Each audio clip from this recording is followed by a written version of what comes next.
Pride and Prejudice by Jane Austen. Chapter 36. If Elizabeth, when Mr. Darcy gave her the letter, did not expect it to contain a renewal of his offers, she had formed no expectation at all of its contents. But such as they were, it may well be supposed how eagerly she went through them, and what a contrariety of emotion they excited. Her feelings as she read were scarcely to be defined. With amazement did she first understand that he believed any apology to be in his power, and steadfastly was she persuaded that he could have no explanation to give which a just sense of shame would not conceal. With a strong prejudice against everything he might say, she began his account of what had happened at Netherfield. She read with an eagerness which hardly left her power of comprehension, and from impatience of knowing what the next sentence might bring, was incapable of attending to the sense of the one before her eyes. His belief of her sister's insensibility she instantly resolved to be false, and his account of the real, the worse objections to the match, made her too angry to have any wish of doing him justice. He expressed no regret for what he had done which satisfied her. His style was not penitent, but haughty. It was all pride and insolence. But when this subject was succeeded by his account of Mr. Wickham, when she read with somewhat clearer attention a relation of events which, if true, must overthrow every cherished opinion of his worth, and which bore so alarming an affinity to his own history of himself, her feelings were yet more acutely painful and more difficult of definition. Astonishment, apprehension, and even horror oppressed her. She wished to discredit it entirely, repeatedly exclaiming, "This must be false, this cannot be, this must be the grossest falsehood." And when she had gone through the whole letter, though scarcely knowing anything of the last page or two, put it hastily away, protesting that she would not regard it, that she would never look at it again. In this perturbed state of mind, with thoughts that could rest on nothing, she walked on, but it would not do. In half a minute the letter was unfolded again, and collecting herself as well as she could, she again began the mortifying perusal of all that related to Wickham, and commanded herself so far as to examine the meaning of every sentence. The account of his connection with the Pemberley family was exactly what he had related himself. And the kindness of the late Mr. Darcy, though she had not before known its extent, agreed equally well with his own words. So far each recital confirmed the other, but when she came to the will, the difference was great. What Wickham had said of the living was fresh in her memory, and as she recalled his very words, it was impossible not to feel that there was gross duplicity on one side or the other, and for a few moments she flattered herself that her wishes did not err. But when she read and reread with the closest attention the particulars immediately following of Wickham's resigning all pretensions to the living, of his receiving in lieu so considerable a sum as £3,000, again she was forced to hesitate. She put down the letter, weighed every circumstance with what she meant to be impartiality, deliberated on the probability of each statement, but with little success. On both sides it was only assertion. Again she read on, but every line proved more clearly that the affair, which she had believed it impossible that any contrivance could so represent as to render Mr. Darcy's conduct in it less than infamous, was capable of a turn which must make him entirely blameless throughout the whole. The extravagance and general profligacy which he scrupled not to lay at Mr. Wickham's charge exceedingly shocked her, the more so as she could bring no proof of its injustice.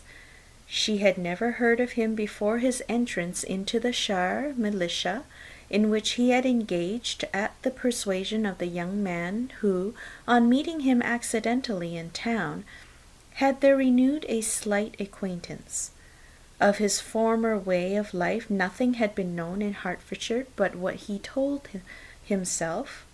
As to his real character, had information been in her power, she had never felt a wish of inquiring. His countenance, voice, and manner had established him at once in the possession of every virtue. She tried to recollect some instance of goodness, some distinguished trait of integrity or benevolence, that might rescue him from the attacks of Mr. Darcy, or at least, by the predominance of virtue, atone for those casual errors under which she would endeavour to class what Mr. Darcy had described as the idleness and vice of many years' continuance. But no such recollection befriended her. She could see him instantly before her in every charm of air and address, but she could remember no more substantial good than the general approbation of the neighbourhood, and the regard which his social powers had gained him in the mess. After pausing on this point a considerable while, she once more continued to read, but alas, the story which followed, of his designs on Miss Darcy, received some confirmation from what had passed between Colonel Fitzwilliam and herself only the morning before, and at last she was referred for the truth of every particular to Colonel Fitzwilliam himself, from whom she had previously received the information of his near concern in all his cousin's affairs, and whose character she had no reason to question. At one time she had almost resolved on applying to him, but the idea was checked by the awkwardness of the application, and at length wholly banished by the conviction that Mr. Darcy would never have hazarded such a proposal if he had not been well assured of his cousin's corroboration. She perfectly remembered everything that had passed in conversation between Wickham and herself in their first evening at Mr. Phillips's. Many of his expressions were still fresh in her memory.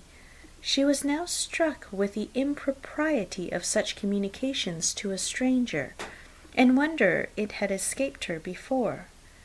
She saw the indelicacy of putting himself forward as he had done, and the inconsistency of his professions with his conduct. She remembered that he had boasted of having no fear of seeing Mr. Darcy, that Mr. Darcy must leave the country, but that he should stand his ground. Yet he had avoided the Netherfield ball the very next week. She remembered also that till the Netherfield family had quitted the country, he had told his story to no one but herself, but that after their removal it had been everywhere discussed, that he had then no reserves, no scruples in sinking Mr. Darcy's character, though he had assured her that respect for the father would always prevent his exposing the son. How differently did everything now appear in that he was concerned! His attentions to Miss King were now the consequence of views solely and hatefully mercenary, and the mediocrity of her fortune proved no longer the moderation of his wishes, but his eagerness to grasp at anything. His behaviour to herself could now have had no tolerable motive. He had either been deceived with regard to her fortune, or had been gratifying his vanity by encouraging the preference which she believed she had most incautiously shown. Every lingering struggle in his favour grew fainter and fainter. And in farther justification of Mr. Darcy, she could not but allow Mr. Bingley, when questioned by Jane, had long ago asserted his blamelessness in the affair.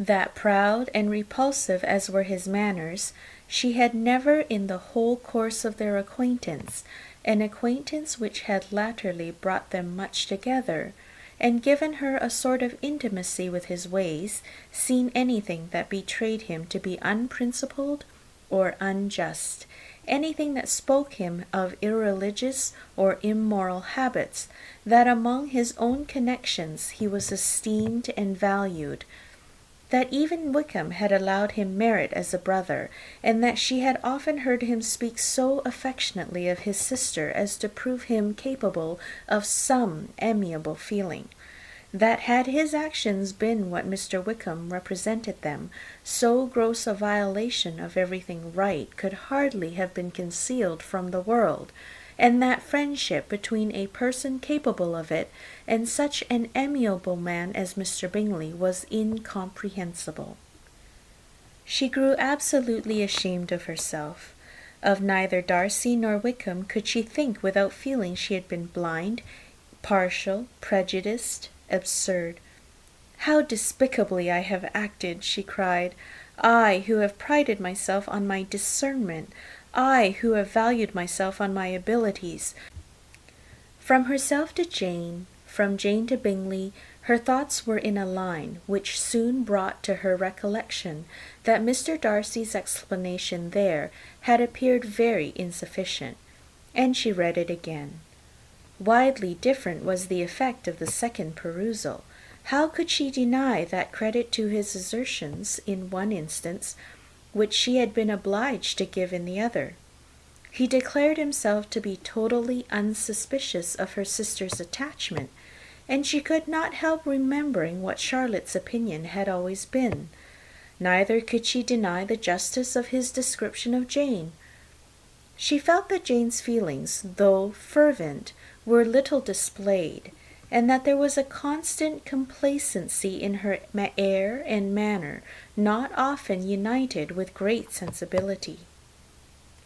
When she came to that part of the letter in which her family were mentioned in terms of such mortifying, yet merited reproach, her sense of shame was severe.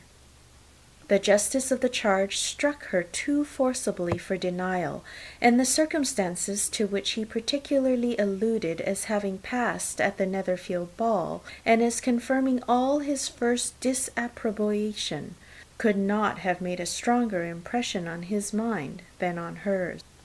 The compliment to herself and her sister was not unfelt. It soothed, but it could not console her for the contempt which had thus been self-attracted by the rest of her family. And as she considered that Jane's disappointment had in fact been the work of her nearest relations, and reflected how materially the credit of both must be hurt by such impropriety of conduct, she felt depressed beyond anything she had ever known. After wandering along the lane for 2 hours, giving way to every variety of thought, reconsidering events, determining probabilities, and reconciling herself, as well as she could, to a change so sudden and so important, fatigue and a recollection of her long absence made her at length return home, and she entered the house with the wish of appearing cheerful as usual, and the resolution of repressing such reflections as must make her unfit for conversation.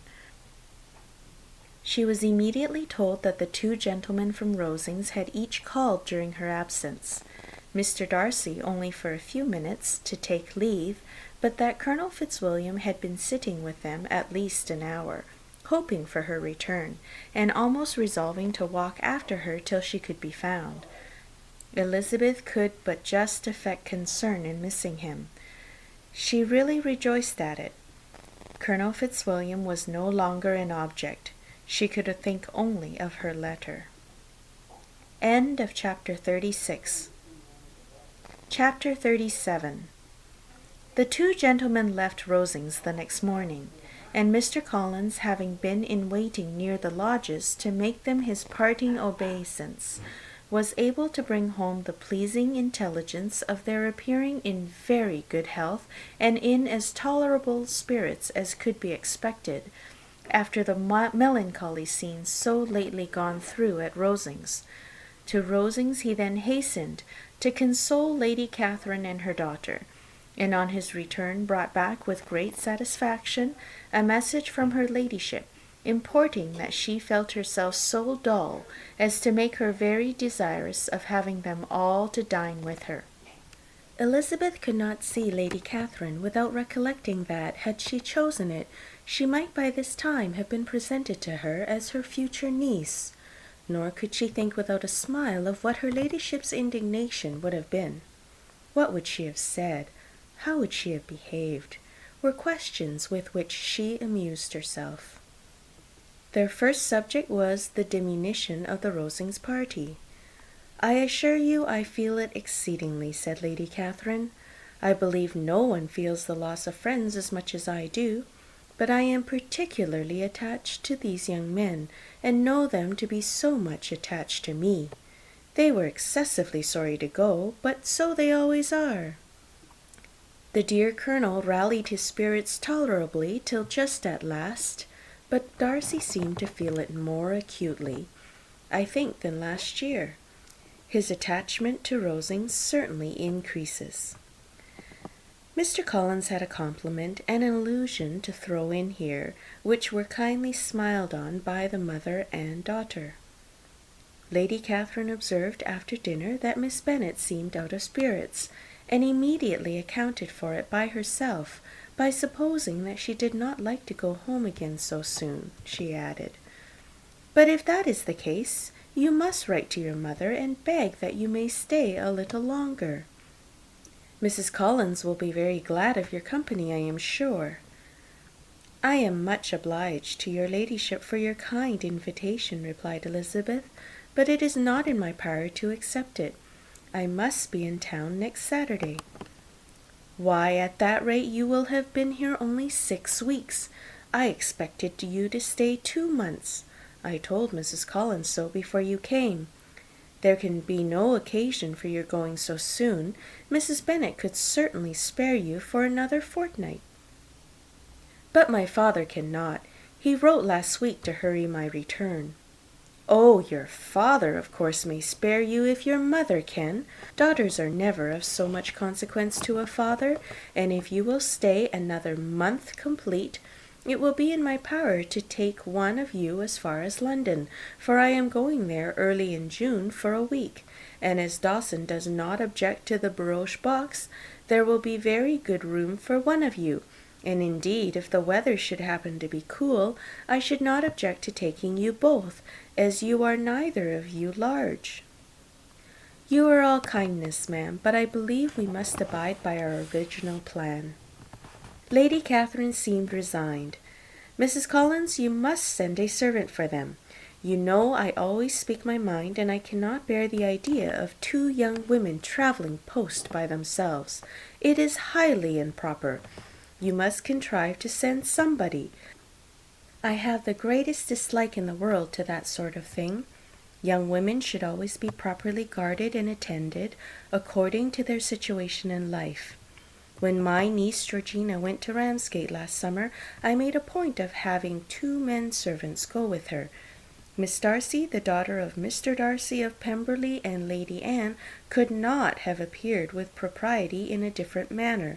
I am excessively attentive to all those things. You must send John with the young ladies, Mrs. Collins.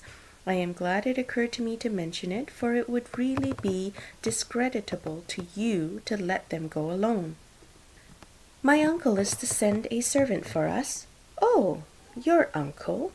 He keeps a manservant, does he? I am very glad you have somebody who thinks of these things. Where shall you change horses? Oh, Bromley, of course. If you mention my name at the bell, you will be attended to." Lady Catherine had many other questions to ask respecting their journey, and as she did not answer them all herself, attention was necessary, which Elizabeth believed to be lucky for her. Or with a mind so occupied, she might have forgotten where she was. Reflection must be reserved for solitary hours. Whenever she was alone, she gave way to it as the greatest relief, and not a day went by without a solitary walk, in which she might indulge in all the delight of unpleasant recollections. Mr. Darcy's letter she was in a fair way of soon knowing by heart. She studied every sentence, and her feelings towards its writer were at times widely different. When she remembered the style of his address, she was still full of indignation. but when she considered how unjustly she had condemned and upbraided him, her anger was turned against herself, and his disappointed feelings became the object of compassion. His attachment excited gratitude, his general character respect, but she could not approve him, nor could she for a moment repent her refusal or feel the slightest inclination ever to see him again. In her own past behavior there was a constant source of vexation and regret, and in the unhappy defects of her family a subject of yet heavier chagrin. They were hopeless of remedy. Her father, contented with laughing at them, would never exert himself to restrain the wild giddiness of his youngest daughters, and her mother, with manners so far from right herself, was entirely insensible to the evil. Elizabeth had frequently united with Jane in an endeavour to check the imprudence of Catherine and Lydia, but while they were supported by their mother's indulgence, what chance could there be of improvement? Catherine, weak-spirited, irritable, and completely under Lydia's guidance, had always been affronted by their advice, and Lydia, self-willed and careless, would scarcely give them a hearing. They were ignorant, idle, and vain. While there was an officer in Meryton, they would flirt with him, and while Meryton was within a walk of Longbourn, they would be going there forever. Anxiety on Jane's behalf was another prevailing concern, and Mr. Darcy's explanation, by restoring Bingley to all her former good opinion, heightened the sense of what Jane had lost. His affection was proved to have been sincere, and his conduct cleared of all blame, unless any could attach to the implicitness of his confidence in his friend. How grievous, then, was the thought that, of a situation so desirable in every respect, so replete with advantage, so promising for her happiness, Jane had been deprived by the folly and indecorum of her own family. When to these recollections was added the development of Wickham's character, it may be easily believed that the happy spirits, which had seldom been depressed before, were now so much affected as to make it impossible for her to appear tolerably cheerful. Their engagements at Rosings were as frequent during the last week of their stay as they had been at first. The very last evening was spent there, and her ladyship again inquired minutely into the particulars of their journey, gave them directions as to the best method of packing, and was so urgent on the necessity of placing gowns in the only right way, that Maria thought herself obliged on her return to undo all the work of the morning and pack her trunk afresh. When they parted, Lady Catherine, with great condescension, wished them a good journey, and invited them to come to Hunsford again next year, and Miss de Bourgh exerted herself so far as to curtsy and hold out her hand to both. End of chapter 37.